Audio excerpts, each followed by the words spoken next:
Yeah,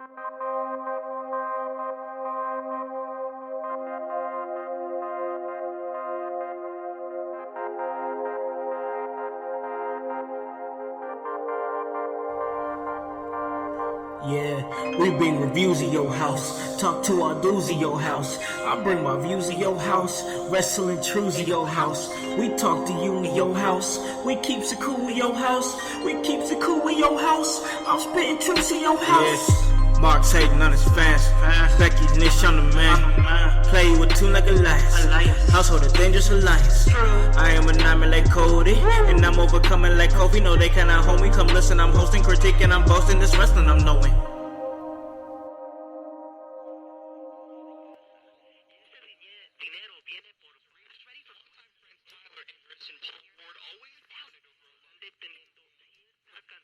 Fuck this shit! It's all about podcasts these days. This is Leo Rush, the NXT Cruiserweight Champion, and you are listening to the In Your House podcast. This is Austin Theory of Evolve, and you're listening to the In Your House podcast. This is AEW's Darby Allin, and you're listening to In Your House podcast. Welcome, ladies and gentlemen, to In Your House, starring Alakan House. This is the People's Podcast.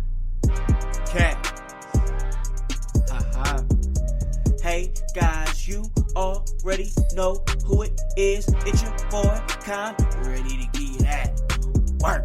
When it comes to this professional wrestling business, that is what we do, and hey, we love it. So let you guys know where you guys can listen to this at. You guys can listen to this at Apple Podcast, Spotify, Spreaker, Stitcher, iHeartRadio, Himalaya. Hey, you don't have an Apple device? That's alright. We're on Google Play. Anywhere that you guys are, we can get to you. And ooh, where is the clock? I'm checking the time because last time that I checked,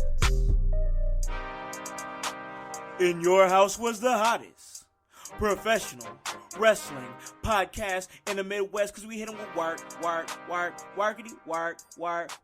workity, round the clock. You guys already know what it is. Oh yes, the director is in the house. And guys, oh, what an amazing weekend that I am coming off of. It is Monday morning, so that's when you guys are going to be listening to it. Not 6 a.m., it's a little bit later than that, but still, put In Your House in your ears while you're driving the kids to school or picking them up from school, or maybe you're just getting off from work. We're here to get you that work. And, man, we are coming off an amazing weekend, as I already said. Went back to Terre Haute for New Wave Pro Battle Lines, and I went there and did commentary and had an amazing time. So I definitely wanted to talk about it.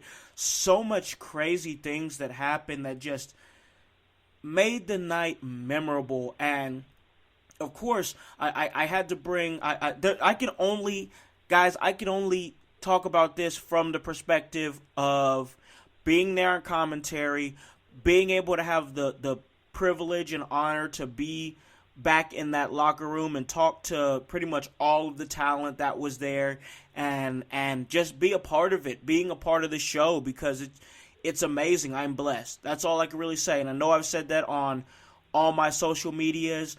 I got a chance to do Khan's Hollywood Talk of Fame. That debuted. I could not have expected that to go any better than what it did. It was absolutely amazing, but we'll get into that. And the reason that I say what I said is because I wanted to make sure that I got another perspective from somebody that was out there sitting in the crowd. So I brought in my other co-host from the Thursday night podcast, We Go Facebook Live, and that's reporter Drake Kennedy. How's it going, bro? It's going great, man. I'm happy to be back on another show that's not a Thursday live. So happy to be here. Oh yes, man! It's great to have you on, man.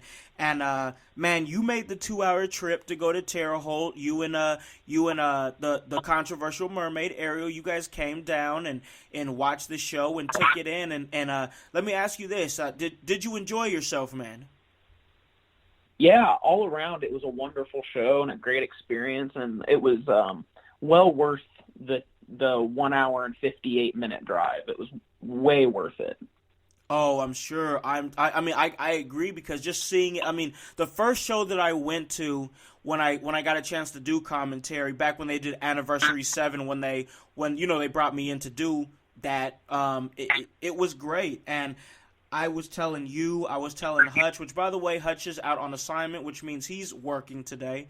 But when I was telling you guys, I was like, you guys got to get to one of these shows. You guys got to get to one of these shows. And you went to it, man. And let me ask you this from your perspective, and then I'll kind of go off and talk about some of my stuff and everything that I did. From a fan's perspective being there, what was your first thoughts when you first walked in there and kind of took in the new wave environment? Definitely for Ariel and I, it was the production. Just walking in, I mean, just the fact that it was cool to see that there was a different style of entrance for the talent to come out of. I thought that was a really good touch, and I mean, all they had were, when they took the lights off in the room, were like two white LED lights on two corners of the ring, and it was super well lit. You could see everything well around the ring. It was the production was just great. Oh yes, man. I'm glad that you brought that up because New Wave really does a great job with their production. Another thing that I really like that they do that I noticed is how they, like, when the matches are going on, they turn the lights off around, like in the Armory, and you can't really see anything except for what's going on inside the ring. And man, I just really think that that's a wonderful touch. What do you think about that? It's great because it makes you focus on nothing but what's going on in the ring and what's important. You don't have to focus on any of the people in the crowd or the concessions, people getting drinks or whatever. You don't have to focus on that. You focus on what's important. It's just a great look in that Armory. It really surprised me. I didn't think it was going to be as good of a look as it was. So big ups to New Wave Pro because it's a fucking incredible set layout, I think. Oh yes, man. I like I said, they do a really good job, man. And I was glad that you was able to go and take that in because not only did you get great production, but you got a lot of quality wrestling too. And that was one thing that I noticed when I first went there was that, man, it was almost like some part, and that's not to say it was all like that, but a couple of those matches, it was almost like an AEW show because you got so much different flavors. You know, you had your AEW indie type feel. You had some of your storytelling. You had your talk show segment to break things off, to have some promos. You had feuds, continuing stories. Like, what was you thinking? Like, I know that you weren't able to follow every single story that was going on there because it was your first time there, Drake. But let me ask you this. Like, when you went there and you saw that there were stories that were moving along at an indie show, what did you think about that, and what was your impression on? We'll break down some of the matches, not all of them, guys. We're not going to go over every single match, but as far as the match card layout from beginning to end, what was your thoughts on that? I think it's a great thing to see more storyline driven activity in wrestling, especially for the indies. It makes me upset that haven't been like a huge New Wave Pro fan and gone to all their shows to keep up with those storylines. That was the biggest upset, at least for Ariel and I. It's just we couldn't know all of the storyline involved, but it's great to go into that and see, oh, it's just not in a quote-unquote indie show where it's just wrestling for the sake of wrestling. Like, there's really a reason for these guys to have beef with each other and have reasons to wrestle. Yeah, for sure. And it's just like, and I know that you guys wanted to, be able to follow the stories, but hopefully I would hope that from this show it hooked you guys as fans to get you guys to come back and see what's going to happen next. You know what I mean? Definitely, yeah, and they did a great job of it. I mean, I'm not going to spoil anything, but I mean, the end of the show, there was a huge announcement that they made that got okayed by Earl Joseph, and that definitely makes me want to come back to see what the fallout from that's going to be. You know, no spoilers. I don't want to get ahead of ourselves here, but right, for sure, man. And like I said, it was just a great show. So I want to ask you about this, and that is the first match. The first match on the card was the Ultra Rapid Championship match, where the rules for that match, and they broke it down, was basically it is a scramble match, an elimination scramble match, where the champion has to be pinned twice to lose the championship. So that's the championship advantage that is there with the Ultra Rapid title.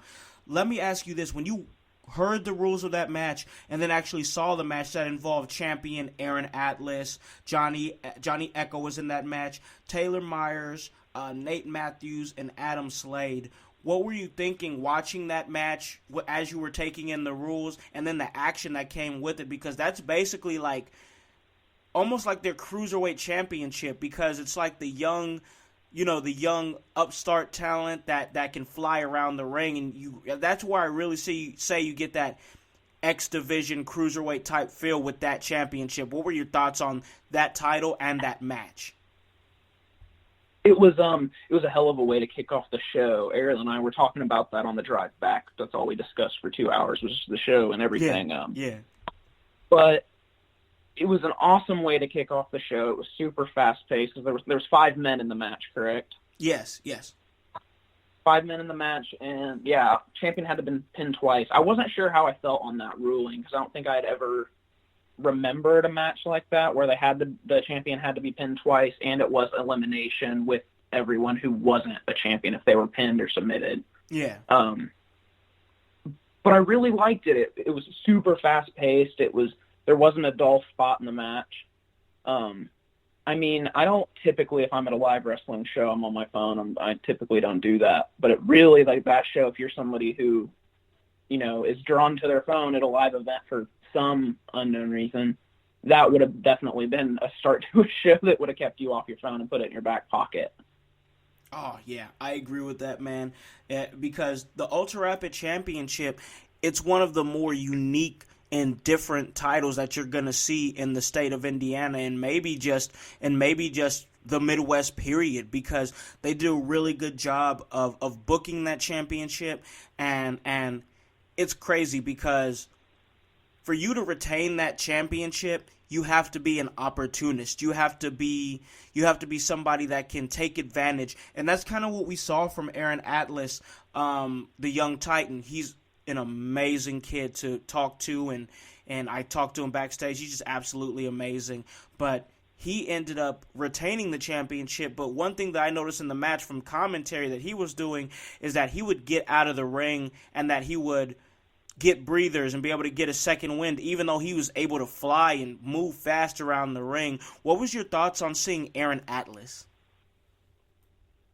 The kid, that guy, I've heard his name thrown around by you, and I've seen photos of him on social media and everything, but I'd never seen him work before. Yeah. He's really good. Something I really liked about him, I don't know how old he is, but he seems really young, about my age. I really liked his style. He had a lot of psychology along with the high-flying, fast-paced stuff. I liked how you noticed he would slide out of the ring and catch breathers and second wind. Yeah. I always saw that as he was a literal opportunist. I'd have my eyes on him almost the whole match. When he wasn't in the ring, he'd be sitting in the corner of like the barricade next to the crowd, just watching, looking for an opening and find to come in and get an elimination or take advantage of anything. And the kid's so good. He's so fast. And I honestly had no doubt that he was going to retain, just watching him and seeing him come out and his confidence and how fast he was. That kid's incredible. Yeah, he is, and he really did a good job of pacing himself and still keeping things interesting, man. So was there anybody else in that match that really kind of like caught your eye? You know what I mean? Somebody that you would follow based on their in-ring work, their gimmick, whatever it may be. I mean, obviously the young Titan Aaron Atlas, but was there anybody else that kind of jumped out to you? There was, wasn't there, I can't remember what his name offhand was, but wasn't he saying he was the next evolution of man? Yes, that is the natural Nate Matthews. Nate Matthews, that guy. I get like I don't like to compare wrestlers to other talent, but he gives me like a Pete Dunne type vibe. I don't know why, just because he's so stocky and everything. Yeah. Hard hitting. Like, he stood out to me a lot. And I'd seen Taylor Myers at DCCW. I love that kid. Oh, he's awesome.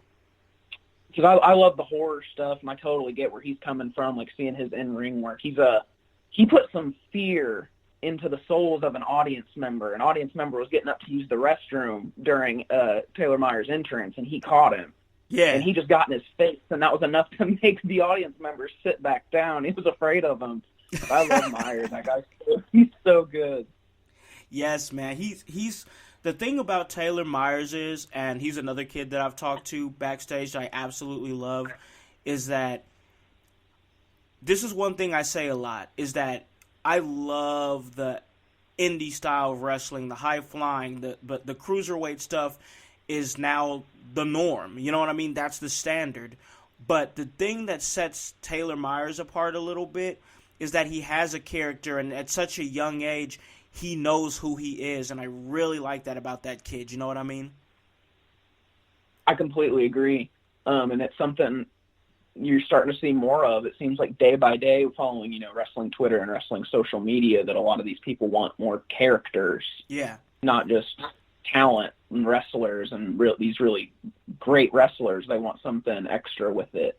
Which, I mean, I guess we went through that period in the 80s and early 90s. And, I mean, even late, we still have it, but it's just not prominent. But yeah. Taylor Myers knows who, exactly right. You're exactly right. He knows exactly who he is for how young he is, and it's incredible.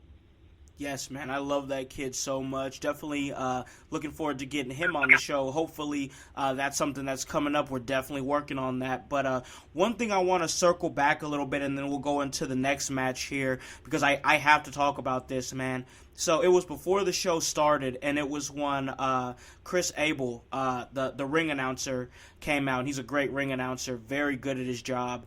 He comes out, and he announces the sponsorships, and he gets to this show, In Your House.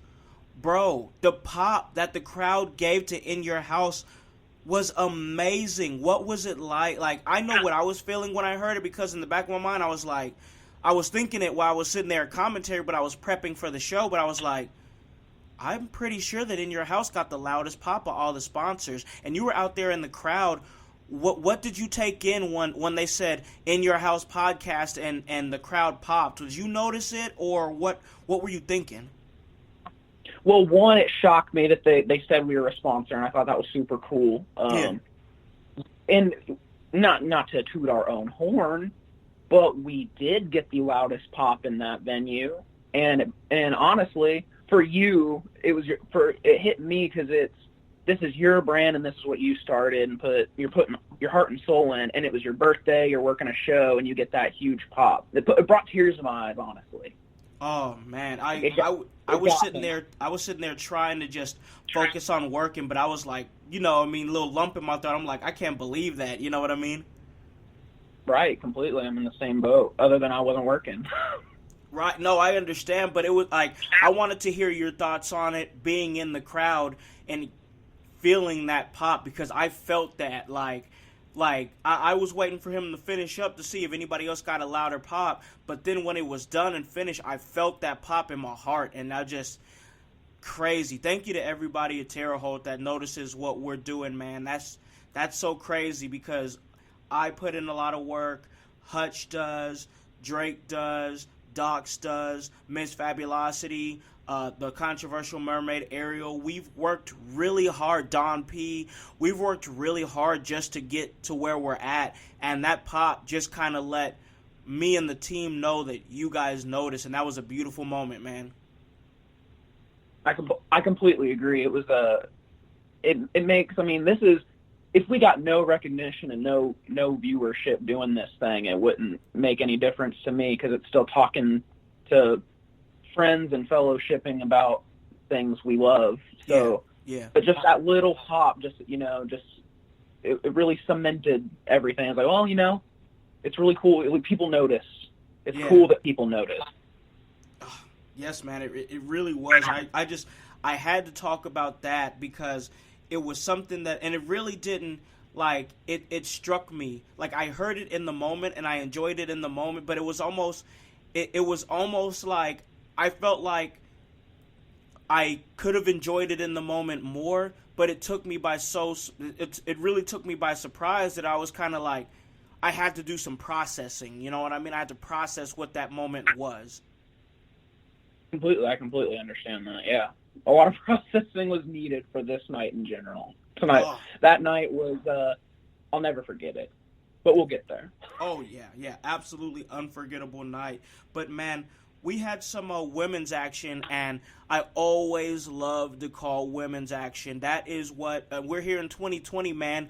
We are here in today's age, and women's wrestling has never been hotter. It's never been more established than it is in this day and age. So I'm always super honored to call women's match. And this is a match where we saw two New Wave debuts, but one professional wrestling debut. And one of the New Wave debut was from Navarro. For Navarro, her last name was Navarro, but it was Jocelyn Navarro, and she was going up against the debuting, period, Becky Idol, the young hockey player from Minneapolis, Minnesota, and she debuted, man. So let me ask you about that women's match from your perspective out there in the crowd. What did you think?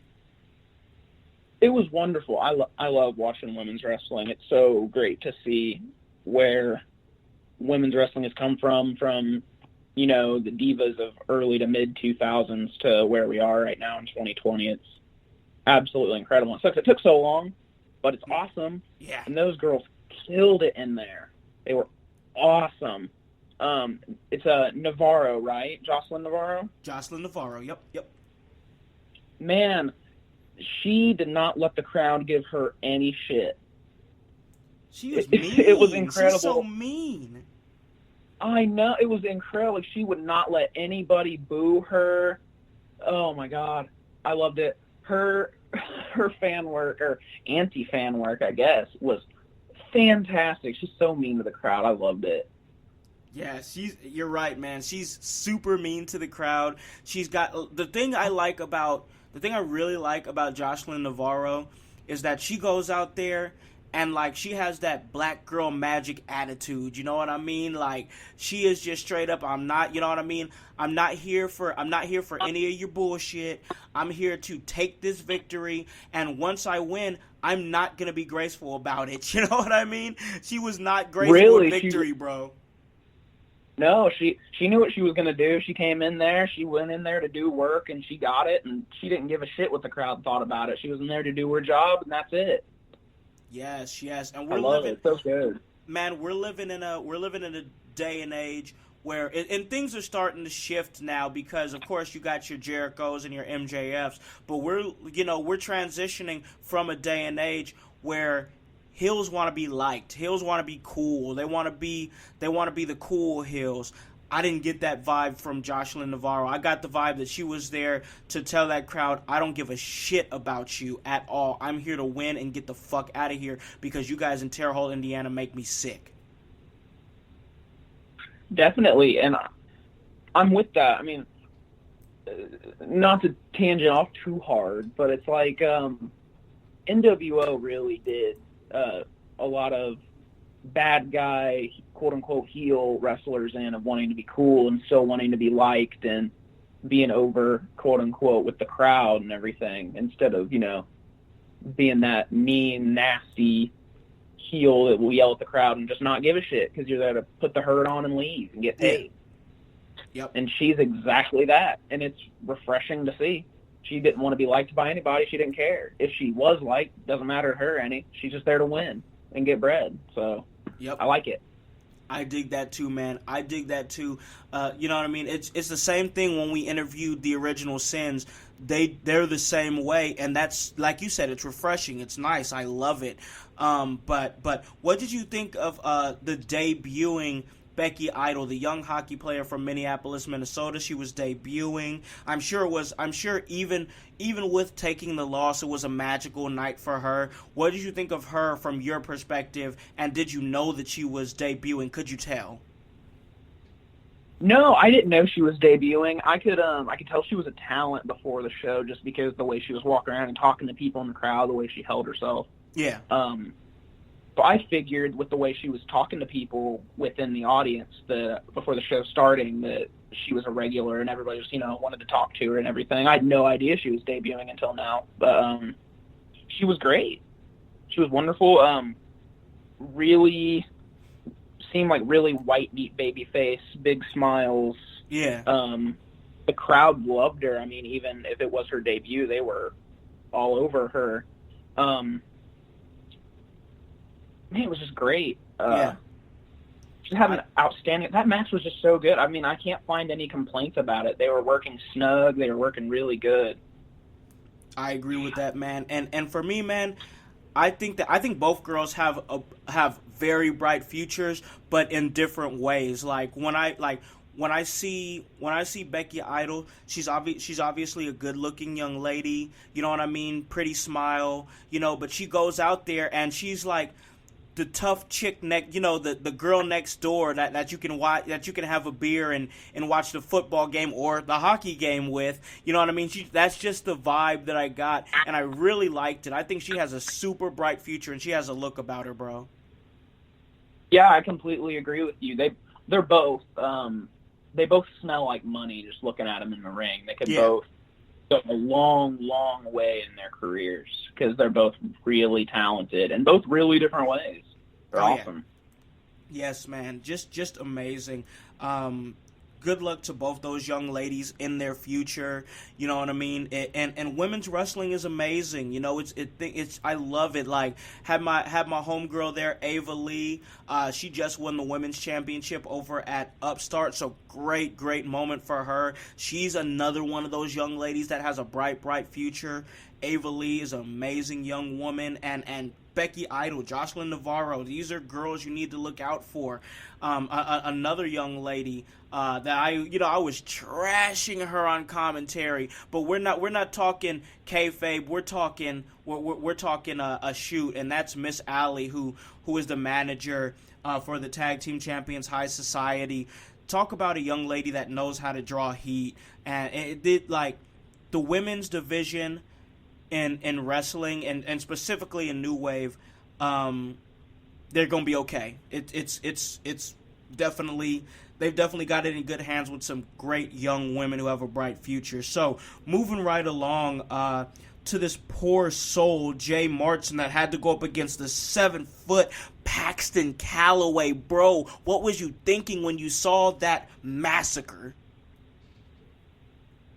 Paxton Calloway is one scary motherfucker. Yeah, tell me about it, bro.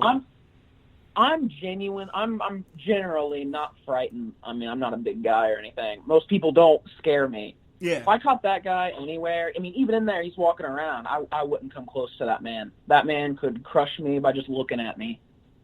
Oh, man. What was you thinking when you saw pretty much how he was like, to steal an analogy from somebody we're going to talk about a little bit later on in the show, he was like a lion playing with his food, bro. He could have ended that match whenever he wanted to, but he just kept it going, you know what I mean?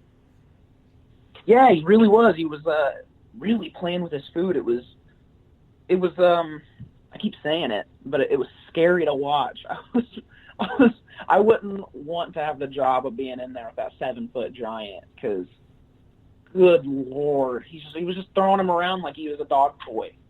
Man, I'm like Jay Marston. They call him the Huntsman, but it seems like the hunter was being hunted, bro. Definitely, it did appear that way. Man, he should have used some better I don't know much about hunting. Is there a way to avoid bears or anything? Because Right, that's right. exactly what Paxton Calloway is. He needed some deer or some bear repellent or something. Damn. Absolutely, man. And it's crazy because I would like to see Paxton Calloway again. He reminded me in a way of like kind of like a Braun Strowman. You know what I mean? Big guy that's just straight scary. But he was, I mean, when I talked to him, he was just so cool, you know, so cool, awesome person.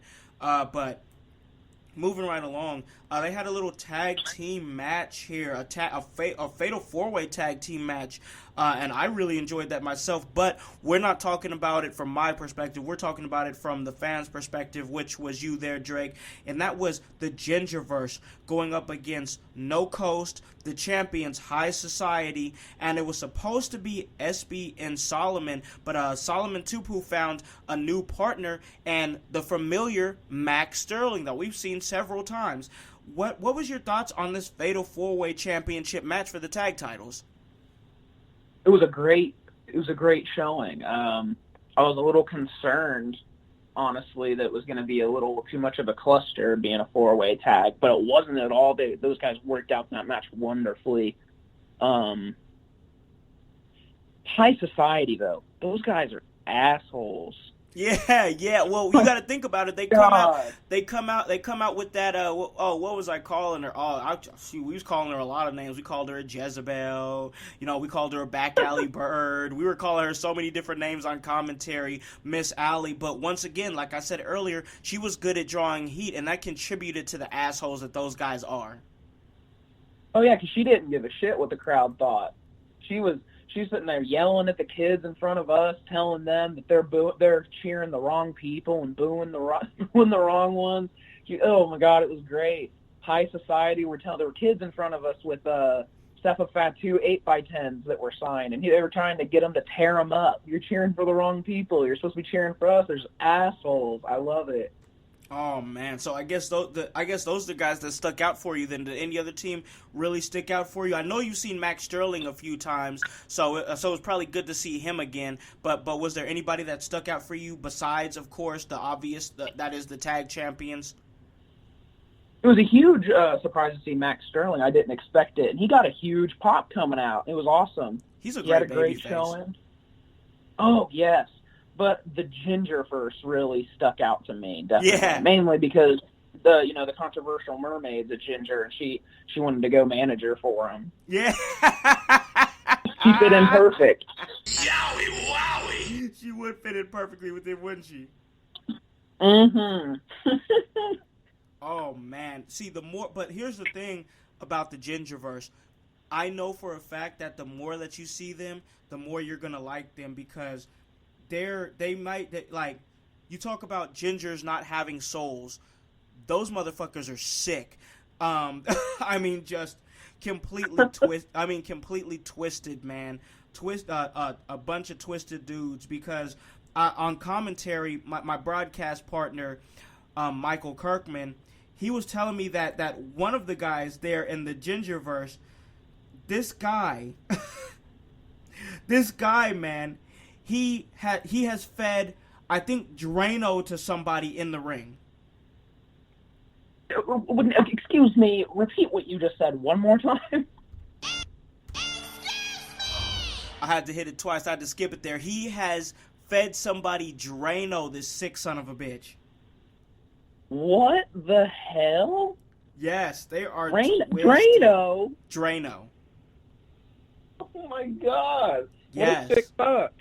Yeah, they're sick fucks. They're sick fucks. Like, seriously. Because, bro, and then another thing, my broadcast partner told me that one of the members pretty much kicked his head clean off of his shoulders. Oh, God. A commentator, bro. Like, that makes me worried. So fucking mean. Yeah, I mean, you better be light on your feet. Those guys seem too mean. You need to be careful next time you go to New Wave. You're already catching a little bit of heat in the ring. You don't need to catch it at the commentary table either. I know, man. You know what? I'm just going to stay in my lane and stay out of the way, because the last thing I need is my moneymaker getting kicked off my shoulders. You know what I mean? That's what I'm saying, bro. Oh, man. But, no, in all seriousness, this new way, we talk a lot about tag teams, and I know I'm a fan of tag team wrestling, and I assume that you are as well. You know, I think this is a conversation that we've had before. Yep. And man, I'll say this. You know, Mark Vandy, he of the Gingerverse, he's done some twisted things. He's the one that's fed the Drano, and he's the one who's kicked. And he's the one who's kicked my broadcast partner's head off of his shoulders, which means he's pretty much the one spearheading all the twisted things that's going on. So these are guys that you don't want to mess with. Before the show, if you go over to the New Wave Facebook page on the social medias, High Society and Miss Allie, they actually approached the Gingerverse during their backstage photo shoot, and they tried to pay off the Gingerverse to help them retain the championships. And what's really scary, because what did the $1 Million Man say? Everybody has a price.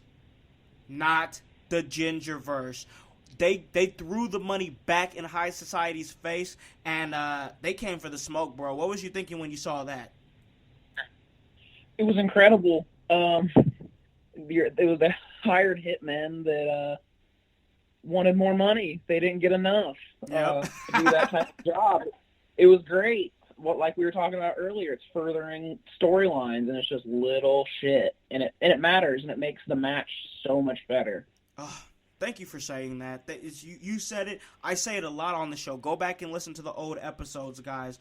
It's the little things. It is the little things that matter, and that's important. And I love that New Wave pays attention to that. So, real quick, guys, we're going to take a quick little pause for the cause. We got to talk about our sponsors real quick. And when we come back, we're going to talk about the rest of this amazing show, including Khan's Hollywood Talk of Fame. See you in a little bit.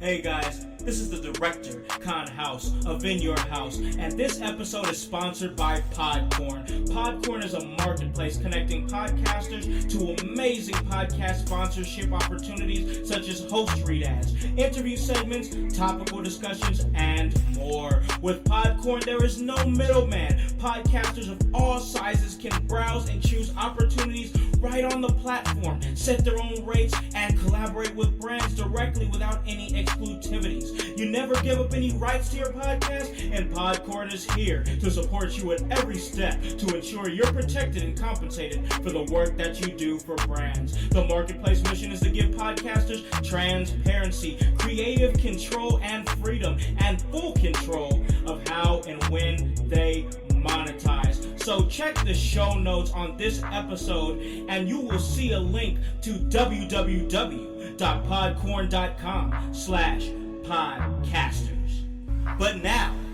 it's time to get back to In Your House. Welcome back, guys, to In Your House, hosted by the director, Khan House, and co-hosted by reporter Drake Kennedy, and we are talking battle lines. That's New Wave Pro battle lines that went down this past weekend, February 1st. My birthday, had an amazing time.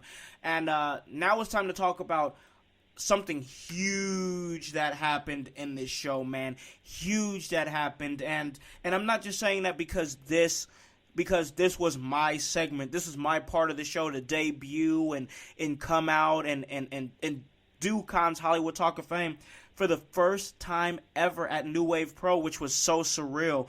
But something else happened that shocked even me, and everybody is coming to me thinking, oh, why didn't you tell me? Oh, you knew this was going to happen. Guys, disclaimer, I had no idea, okay? I had no idea. No idea, guys, that this was gonna happen. This shocked me as well. So I was just as shocked as you guys that saw it there in the crowd, just as shocked as you guys that saw what happened on social media. I was shocked too.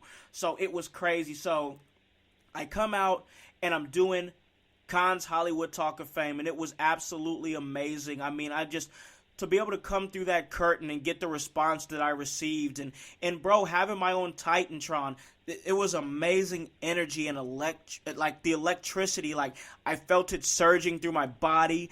The New Wave crowd gave it right back. Terre Haute, you're outstanding. You guys are outstanding. But let me ask you, Drake, when you saw me come through that curtain and make my entrance and step in the ring and everything, what were you thinking? You know, being one of my closest friends, you know what I mean? Being like a little bro to me, what was you thinking from your perspective seeing that? I love it, man, because it's something I'd enjoy doing. I always thought about even being, I know we both shared the same thought of being a little kid and wanting to come through that curtain. So you're getting to live it, and I love getting to see my close friends live something that they've always wanted to live. And getting to see you manage Sam Knight, you've always wanted to be in a managerial position, and that's fucking awesome. But seeing you come out through that curtain to your music and the crowd popping off and you going through giving everybody high fives, I was struggling to not jump over the kids that were in front of me to catch a high five from you, to be honest. Yowie wowie! Oh man, that is great. That is great. I just kind of, like I said, I took the energy in, and I was really looking over to you, to Miss Fabulosity and the Controversial Mermaid. I was looking at you guys and just saw your guys' faces, and even though I was kind of living in the moment, it was just awesome to see familiar faces there, because one thing, bro, and you might have, you know, kind of caught on to this, being as close to indie wrestling that you've become, is that, bro, sometimes it's hard to get friends and family to come out to these shows. You know what I mean? Sometimes it's tough. Like, there's a lot of people I've invited to DCCW. No shade thrown. I'm just saying it like it is. It's my show. I can say what I want to say. I've got friends and family that live right up the street from Mad Jack's, and they don't come. So for you and Ariel to come 2 hours just to see me do my thing, that means a lot, man. It meant a lot to me to have you guys out there. You know what I mean, bro? Yeah, completely, and it meant a lot that you wanted us there, and it meant a lot just being there. And it just made for a great moment. So I'm out there and getting the chance to come out there, and I was like, I wasn't gonna ask this to anybody because I didn't want to seem like I was trying to big league anybody or try to be act like I'm a prima donna or a diva or something like that. But I was like, I wanted to ask the promoters there, Michael Guest and Chris Abel and the booker there, my boy Sam Knight, can I have smoke during my entrance? Because I'd really like to have the smoke machine going. And I didn't even have to ask, and they did it for me, bro. It was amazing. Hell yeah, that's what it's about. Oh, man, I loved seeing the smoke go off when I came out. I go in there, I hit the ring, I've got my megaphone up in the air, my head held high, feeling like $1,000,000. I got some stranger standing behind me, but I didn't question that. I just did what I was told because that's what you do. You know what I mean? That is what you do. If the promoter's asking you to do something, if it's not something completely outlandish or stupid, you do what you're told, and that's what I did. So I went in there, my director's chair was in the ring, which I love my director's chair. I got it sitting next to me right now. It's just like, you know, as a remembrance of what I did. But I go in there and I'm talking my shit, man. And as I'm talking my shit, I'm getting more and more confidence because I'm noticing that even though this is my first time out, the crowd is behind me, bro. What was it like kind of seeing that from outside? You know what I mean? And what did you think about the promo that I had cut from your perspective? No gloves off, just because we're friends, just because, you know what I mean, we're colleagues here on the show. No gloves off, you know, all gloves off. Say what you thought, you know what I mean?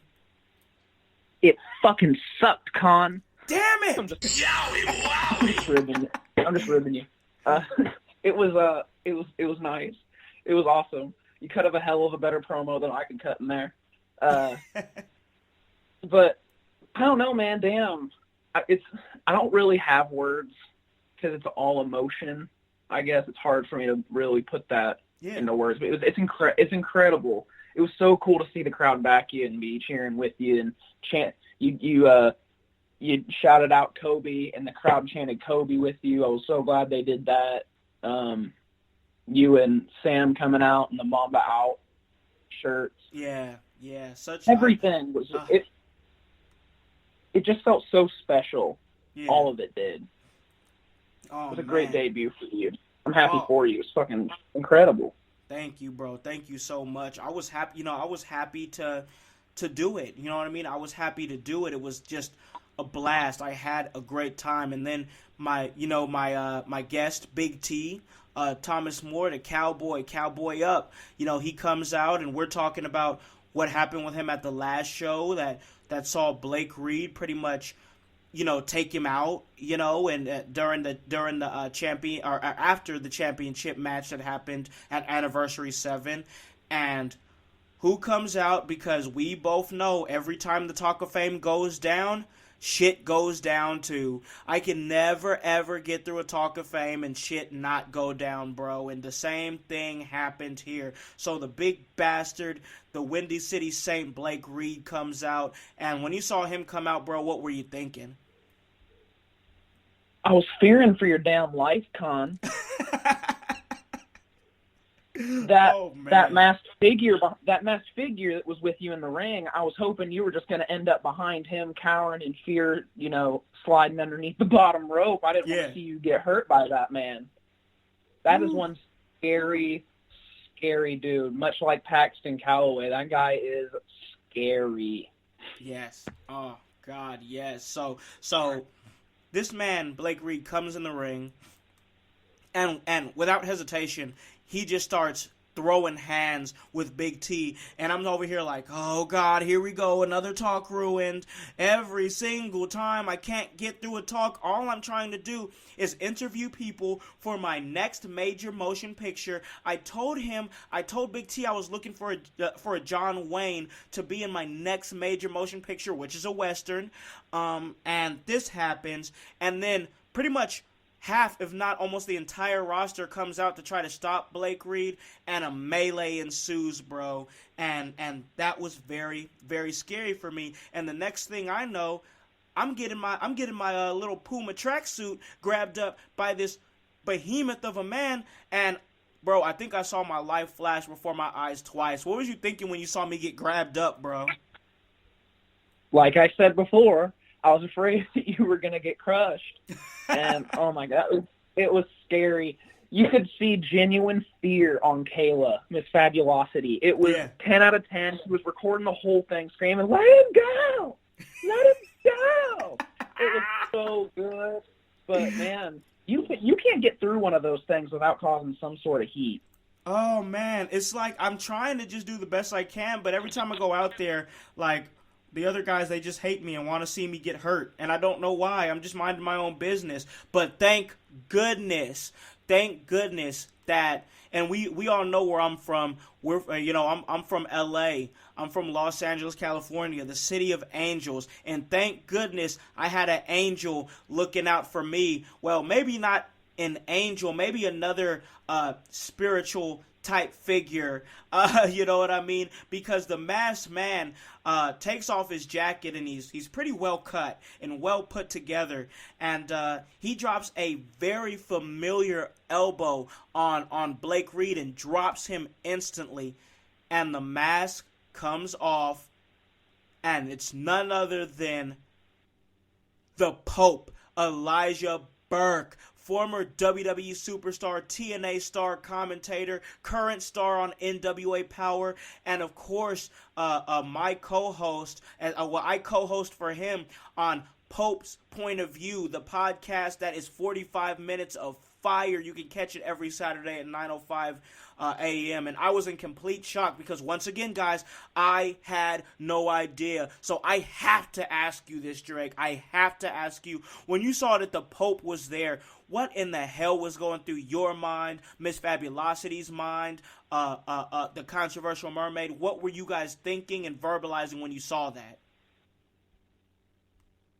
I think we all had an audible, like, what the hell or what the fuck. Yeah. And we all popped up trying to figure out, because we saw him take the jacket off. We were all thinking at first it was Sam Knight, but then we're like, well, guy's a little more cut than Sam. Sam's really stocky. He's a big guy. But this guy, no, can't be him. I don't know who this guy is. And as soon as we see it's Pope, we pop off. There's a what the fuck or what the hell out of each of us. Yeah. Popping up, screaming. and they would go to intermission right after that, correct? Yeah, yep. I took the opportunity because, all the smokers go outside, and they're always conversating out there, so I took time to go out there. People out there were fucking buzzing about what was going on. Oh, about man. About the Pope showing up. I was out there trying to talk to everybody, get everybody's perspective on what they were thinking, and everybody was shocked. Nobody expected it, and they're asking me what I thought, and I was like, I'm a part of the In Your House show. At least I'd like to think so, but I'm starting to think I'm not, because Con was in on this. Con knew and didn't tell me. Nope. But little do we know, you weren't in on it either. Man, oh my gosh, bro. I mean, I'm the type of guy that I wear my emotions on my sleeve, so you can tell how I'm feeling by the look on my face. And everybody in the locker room, like Michael Guest, the promoter, our buddy, the Liverpool Lip, and the managerial consultant of New Wave Pro, Earl Joseph, and Donnie Tsunami, senior referee, great guy.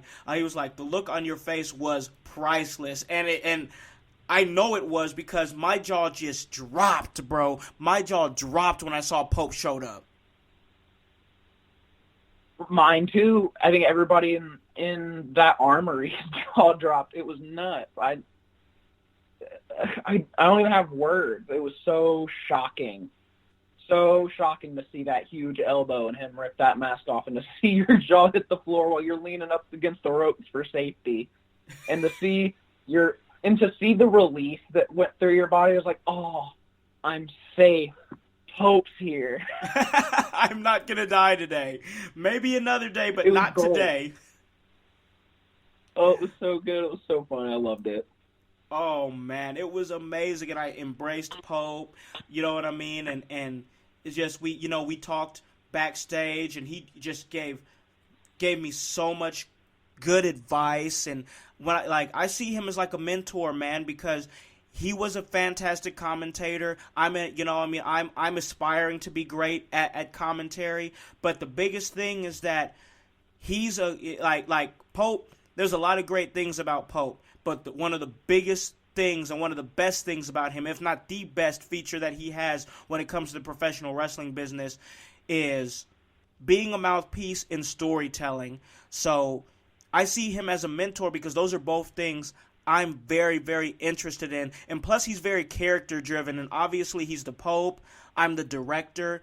And he's really helped the growth of the director character. So I feel like he's going to listen to this. And I just want to say, and I'll tell him when we do the Pope's point of view. But if he doesn't listen, I'm the type of person that if you don't have to hear it, you don't have to hear it. I want you to know. But I'll say the same thing to your face that I would say behind your back. And I'm going to say this, Pope, bro, I love you, man. Thank you so much for doing that, man. Because you helped legitimize me as a mouthpiece. You helped legitimize me as a personality. And that means the world to me, and that means the world to this brand. And in my young career and everything that I'm trying to do to help In Your House pop off, which involved me going on the other side to infiltrate the curtain. You can only get so far, from a fan's perspective, because we've worked really hard here, Drake. Me, you, Hutch, all of us have worked really hard to not be looked at as one of those podcasts that's just a couple of guys in their mom's basement bitching about Monday Night Raw. We've worked so hard to be different, and this helped tenfold, bro. I completely agree with that. It really did help. It almost put like that Twitter check mark that all the verified people have next to your name in that ring. I could in my head see it pop that little ching. Yeah. It was great. I don't know. People are gonna get bored with me talking, saying it's great. It was awesome. It was fantastic. But it really was. Me and Ariel kept talking about it even the night after, or the morning after, afternoon after eating lunch, and that's all we talked about all day was how special that night was, and we'll never forget it. Until hopefully nothing robs us of our memory later in age where we'll forget it, because I don't want to. It was an awesome night. It was great. And I'm happy to hear that. I'm happy to hear that you and the Controversial Mermaid had such a great time. Obviously, I had a great time, and it was just great. So after the intermission, we come back, and Blake Reed, who's in a sour mood, and he wanted to rip my head off, but he ended up having a match with one of my personal favorites on the New Wave roster, and that's straight out of high school, Dewey Wellington. I really get this great, like, Spike Dudley type feel from him, Crash Holly type feel from him, that he's very small, bro. He's a very small young man, but he carries himself like he's 7 feet tall and has one of the biggest hearts in that locker room. What do you think of Dewey Wellington? Because I don't base it on what I think, but me, I absolutely adore that kid and his heart and his talent. What do you think of him, and what do you think of that match? When he came out, I was like, oh, well, whose little brother's here, you know? Yeah. And not talking shit, because I'm not big by any means, hell, but other than being a fat guy, I'm a fat guy, I'm big. I'm just not tall. But his promo was really good, talking about how he's going to stand up to bullies and how everyone else should, which I completely agree with. I don't think anybody in that Armory disagreed with him. But when he wrestled, he was just as tall to me as Paxton Calloway. Yes. He's just like, it doesn't matter your size. It's just how he carries himself, and his confidence in that ring was absolutely incredible. He put on an awesome performance. Yes, he did, man. I've had a chance to talk to him a few times. He really wants to hop on the pod, and I really want to have him. Dewey, if you're listening, kid, keep going. Please keep going. You are amazing, and your energy is amazing. I love that kid so much, and I'm not just saying that. I'm saying that I love somebody with that much heart, because, you know, when I step through that curtain, and I'm sure you've noticed this about me, Drake, I have a lot of passion and a lot of heart, and I put a lot of love and heart into everything that I do, as you've noticed from being a part of Team In Your House. When I get a chance to see somebody that has that type of heart, that type of passion like him, I'm drawn to people like that. And for him to be so small, that kid is not as small as he is. That kid's 7 feet fucking tall, bro. I completely agree with you. It's all in how you carry yourself. I don't never want to see that kid stop doing what he's doing, because he's fantastic, and there's only room to improve on that kid. Yeah. There's nowhere to go but up from here. I agree. Like I said, I get a lot of Crash Holly vibes, you know what I mean? A lot of Spike Dudley, and that is in the best damn way possible. I mean that in the best damn way possible. Dewey Wellington, kid, I love you, and you're fantastic, but we got to move on to what was one of my favorite matches, and that was Nick Iggy going up against the Big Purse Universe, the Sweet Tooth superstar, Percy Davis, and it was for the New Wave Pro Crossroads Championship, and this one went all around the Armory. Bro, what the hell did you think about this match? This was something that you almost couldn't describe to people. I feel like we're going to struggle describing this match to people listening, because it was so out there and different and wonderful. So it was my personal favorite match. It was hard. Me and Ariel talked about it all the next day, trying to figure out what was your favorite match. And I think I've come down to this was my favorite match. And it goes into the thought of wrestling is like ice cream. Yeah. There are limitless flavors of ice cream. Great point. And this match shown that. It had a bit of everything. It had that indie style. It had comedy in it. They were snug. It had a little bit of hardcore feel. Not a little bit. It did have hardcore feel to it. Somebody got hit with a wet floor sign right fucking behind me. Somebody got put on a table. Somebody got put on a table across the merch table across the Armory from me. Like, it was fucking incredible. It was all around the Armory. The crowd was hot for it. Everybody was on their feet. I'm surprised people weren't following them around. Security were having to push people away. Yeah. It was a great match. Oh, yes, I agree. I agree with it, man. And these are two guys that are, I don't want to say they're in their prime, but I want to say they're starting to enter their prime. Nick Iggy is so fucking good. Great heel. Big Purse knows who the hell he is. I love him. He's an amazing individual, an amazing person. And man, there was a spot where not to point out any flaws, but I have to bring it up, that his entrance music would not play in the beginning. And what does this guy do? He comes out, he's over at the table, he's like, Control-Alt-Delete, hit enter, and it just made it more entertaining, man, and he just took chicken shit and turned it into chicken salad. Big Purse, man, as I say all the time on commentary, it's the Big Purse universe, and we're just living in it, as this great match, actually, it didn't finish the way that it should have, you know what I mean?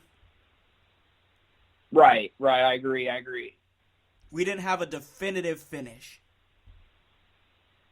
Yeah, which was upsetting to me. I really wanted one because that was such a hell of a match. I want to see those two cats go at it again for sure. Yeah. And like I said, it was something. But that just happens, man. And at the end of the day, you know what I mean. Nick Iggy, he's great. You know what I mean. Big Purse, he's great. And eventually, I think we'll see these guys go at it again, but neither one of them were worse for wear from this match, and it was just great. Now, moving on to the main event, and then we'll mull over the after party a little bit. We're not going to talk too much about that, guys, because once again, we're not pulling back the curtain all the way. We're just not going to do it. But Sefa Fatu was scheduled to face Sam Knight. That's right, guys. Sefa Fatu, the problem. You guys know that last name. That's the son of Rikishi, the cousin of the Usos, the cousin of The Rock, the cousin of Roman Reigns, part of that Samoan dynasty, one of the most prestigious families in all of professional wrestling. The problem, Sefa Fatu, and yeah, he's related to all those greats, but he's great in his own right. And we were supposed to see a matchup between these two. A lot of history with them, both coming out of Knox Pro, that's Rikishi School in Southern California. But man, it just wasn't going to happen. As Zodiac comes out and he's talking his shit, Joey O'Reilly, who's the former champion who never lost the championship, he never lost it, guys. I have to put that out there. Joey O'Reilly, he might be a dick, but he has an argument that he had to surrender the title because he could not make a show, so he had to give it up. He was never pinned for it, so he has an argument, and we're going to get to that. But this turned into a tag match between Sefa Fatu and Sam Knight going up against Zodiac and Joey O'Reilly. So, bro, we're not here to just talk about how great my man, the right hand of God, Sam Knight is, and the problem, Sefa Fatu. We want to talk about all four of these guys. So what did you think of that match as a whole, bro? It was awesome. It was, I've never gotten to see Sefa work before. Yeah. And I'd never gotten to see Zodiac work before. And remind me one more time, who was Zodiac's partner? Justin? Joey O'Reilly, former NWP Joey champion O'Reilly, he never lost the championship. I'd never seen Joey O'Reilly perform before.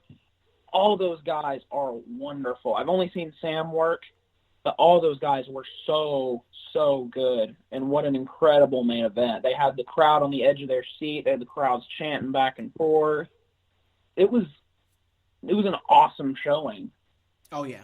It really was. And of course, we could put Sam Knight over to the nines. We could put Sefa over to the nines. But specifically, I want to talk about Joey O'Reilly. And the stuff that he did in the ring was great, man. He is so good. That was my first time seeing him. And some of the stuff that I saw him do in that ring was amazing, bro. Definitely indie type style, AEW type vibe from what I saw from him. Definitely. With his quickness, like I said earlier, I'll compare him to another wrestler. His speed reminded me a bit of Darby Allin, how quick he was. He was so fast. You blink and he's gone. He's right behind you. Yeah. Literally was how it was. I don't think, other than Darby, I don't think I've ever seen somebody move that fast. Joey O'Reilly's scary fast. He's good, man. He's good. And like I said, the match was great. Sefa and Sam go over in the main to send the crowd home happy, and they were happy. The crowd loved this show, and I did too, and it sounds like you did too. Battle Lines was a complete success, man. But we got a main event that came from the managerial consultant of New Wave Pro, Earl Joseph, the Liverpool Lip, and he set it up. It's set up. It's official now, guys. It is official, and it is out there that we have your main event for the next New Wave show. And the next New Wave show, which is called Steel City, guys. It is Steel City, an amazing show. Steel City Madness to specify, but Steel City Madness is going to be great. All steel cage matches. Everything's going down in the steel cage. And so that means we're going to see Joey O'Reilly versus Sam Knight for the NWP championship. The New Wave Pro Championship is going to be on the line in the cage between these two. And when that match was announced by Earl Joseph, bro, what were you thinking? It blew my mind. I didn't think that Earl was going to announce a cage match, and I'm not sure if the rest of that Armory thought that, because people were already on their feet when the announcements were being made for that. Yeah. But as soon as he dropped, Earl said that it was going to be in a steel cage. Everybody might as well have gotten back on their feet again. I saw people jumping with cheer. Oh, crazy. It's going to be fucking awesome. So I might have to make another 2-hour drive down to Terre Haute to watch this steel cage match, damn it. Oh, man. It'll be well worth it, man, because Steel City Madness, it's going to be great. It's going to be well worth it. You know what I mean? And the thing that I really appreciate about New Wave Pro is the fact that they don't waste any time. As soon as that show was over, they started promoting the next show. And, man, you're going to see some great names there. Names like Charlie Cruel. Names like Joey O'Reilly, Sam Knight.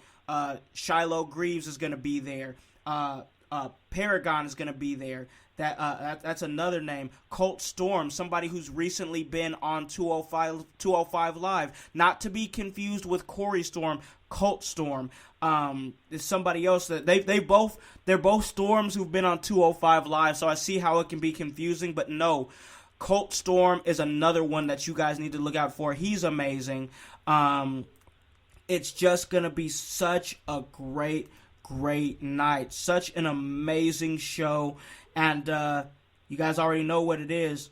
You know the director is going to be in the house, hitting the commentary table once again. It's going to be an amazing night. We got some surprises planned for that show that I can't put out yet because it's not my place to. But you'll see. You guys will see. You guys will see what's going on, and it's going to be great. So we had a little after party there, hung out with Cepha and Pope for my birthday there at Tolly's, their 3-year anniversary, which was great. We got a lot of plans that we're going to be doing with Tolly's, affiliated with New Wave Pro and affiliated within your house. So look out for that. More stuff coming. So the after party was great, man. And without giving out any information, because we don't want to do that, what was it like, man, hanging out with Cepha, the Pope, Sam Knight, Earl Joseph? What was that like for you from a fan's perspective, bro? Definitely unreal. It's really hard to put into words, to be able to sit at a table with the caliber of talent that was at that show and made their way over for the after party. And I made it a point to not sit there and try to ask too many questions and bother them, and let them do their thing and enjoy their time because they're not working, you know. And yeah, nobody wants to deal with a mark at the bar and asking, oh, what about this in wrestling? What's your feeling on this? And blah, blah, blah. But it was just so great to listen to them and hear them be, because, talent doesn't too much like to talk about work when they're not working. But yeah. Like any of us, nobody wants to talk about their shoot job when they're not on their shoot job. But it was just so great to listen to them talk and just hear, their real life shit, like what's going on with them, and hearing about things with families and just laughing. The fellowship was incredible, and it was felt like a once in a lifetime opportunity that I'm really glad I didn't get to miss. Absolutely, man. I agree with that. And from my perspective, I'm a commentator, the talk show host of Khan's Hollywood Talk of Fame and a professional podcaster. But taking it back to where it all started here within your house, which was a fan's perspective. And for me to party with promoters, referees, the managerial consultant, some fantastic, just top tier talent, and they're all there to be with me and celebrate my birthday with my wife and my very close friends and Drake and Ariel. It was a beautiful night that I'm never going to forget because I truly, truly appreciate it. Level 33, that's going to be a hard birthday to top unless I actually am able to go to the Chris Jericho cruise next year. Then that might be the one to do it. But that was amazing, man. And the knowledge that Pope dropped on the locker room and on me, as he always does, was amazing. Everybody back there was just in awe of listening to that man. And then the after party, I think it was the same way. And man, I'm just so happy and blessed to be involved with so many like-minded people that love this as much as I do, because for a long time I was on my own, bro. You know what I mean? I was on my own. I was the different kid, the weird kid that liked wrestling. And that's not to say that I didn't have any friends. I had friends, but not friends that were passionate about wrestling. You hear all the time about how, oh yeah, I used to like wrestling back in the Attitude Era, but that's when I stopped watching. No, man, it's beautiful to have so many great people in my life that, like you say, you use a word there, fellowship, that have that fellowship through wrestling, and that'll never leave because we're stuck together through professional wrestling. I'm so happy and blessed. Thank you to New Wave. Thank you to Sefa Fatu. Thank you to Sam Knight. Thank you to Michael Guest. Thank you to Chris Abel. Huge thank you to the Pope Elijah Burke.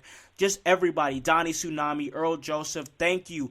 I'm happy to call you guys my brothers. I love all of you guys. I truly do, because you guys have made me feel accepted in a way that only my wife and kids and close friends have made me feel. And I'm so happy and grateful, man. It was an amazing time, Drake. It really was. It really is. And to add on to your saying of that they made you feel welcome like you haven't felt other than your wife and your kids and your friends, to get pulled into a business like that, when you hear that it's such a tough business to get into, and how the hardships you can face with like the different people and being rude and being mean or disrespectful and type shit. From my view, we didn't get any of that. We haven't ever. We might have had might have gotten our hand burnt once or twice, but it's always been majority positive, and it's such a great thing to see in this business where you hear about there's a lot of negative in it, and it seems like it's really changing and turning itself around with these new wave kids. Oh yeah. I mean, this New Wave, they do it right, man. They do it right. Guys, I know a lot of workers listen to this show. A lot of young workers listen to this show. If you have a chance to get to New Wave, you need to get there, because they will take care of you in a way that, honestly, I'm going to say it, most promotions won't. You know what I mean? And that's not knocking them, because sometimes it's just different things. There's a lot of different things that come into play. Sometimes they can't afford the things, you know what I mean, that a promotion like New Wave can afford. Or sometimes they just don't have the right minds promoting to have the wherewithal to do those things. Some guys are just straight shiesty, straight up. Just straight crooks. But not New Wave, man. Not New Wave. They're looking to develop talent and put together stories and really give you guys a platform to not only grow yourself as a talent, but do it in a way that the production value is great and you have great supporting cast there that's going to push you. No drama, y'all. None of that. In that, New Wave is wonderful, and I'm so happy and blessed and humbled to be a part of it. So with that being said, we're going to call this a really great episode. Guys, check out New Wave Pro on Facebook. Check them out on Twitter, everywhere that you can get your social media. Check out Steel City Madness coming at you March 7th at the Armory. It's going to be another great show.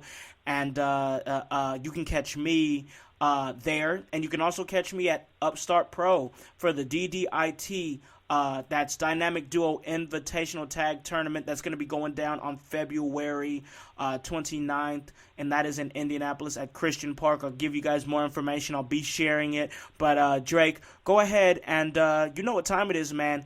Plug anything that you want to plug, social medias, anywhere that they can find you, anything, man. Go ahead and plug it. Yeah, you can catch me on the Twitter at Drake Reports IYH. I also like to plug. I don't typically plug too many wrestlers, but I really want the Original Sins to get booked more in 2020. I love those kids. Something about those assholes scream out to me that they're gonna shoot through the fucking roof in this business. Those cats are so good. So book the Original Sins 2020. Get a hold of Tyler Lydall and Mean Dick Michaels. Book those guys for your shows. You won't be disappointed. Since Mike's not here, he's out on assignment working. I'm going to steal his shtick no matter what you watch, what you cheer, what you boo. NWA, AEW, WWE, NXT, whatever. DCCW, New Wave Pro. We are wrestling. We are Legion. We are one. Guys, you heard it here. You heard it here from reporter Drake Kennedy. We are one. One of the great slogans from this show, originally from the cornerstone of commentary, Mikey Hutch. And guys, we gave you guys another great episode talking about a fantastic promotion on the rise. Because guys, we're here to get out at work. So let you guys know where you guys can listen to this at. You guys can listen to this at Apple Podcast, Spotify, Spreaker, Stitcher, iHeartRadio, Himalaya. Hey, you don't have an Apple device? That's alright. We're on Google Play. Anywhere that you guys are, we can get to you. Guys, check it out. It's going down February 29th. Upstart Pro Tag Team Tournament going down. I'll be there debuting on commentary March 7th. Steel City Madness New Wave Pro, and the director will be in the house. Guys, what are you doing? Buy a freaking shirt. That's www.prowrestlingtees.com/inyourhouse. We got a new shirt. The director is in the house. So get this work and get this shirt. And guys, we tell you this all the time. Hop on this bandwagon. Get on or get gone. Because the household, well, we still going mighty strong. You guys have a great day and a great rest of your week. Peace.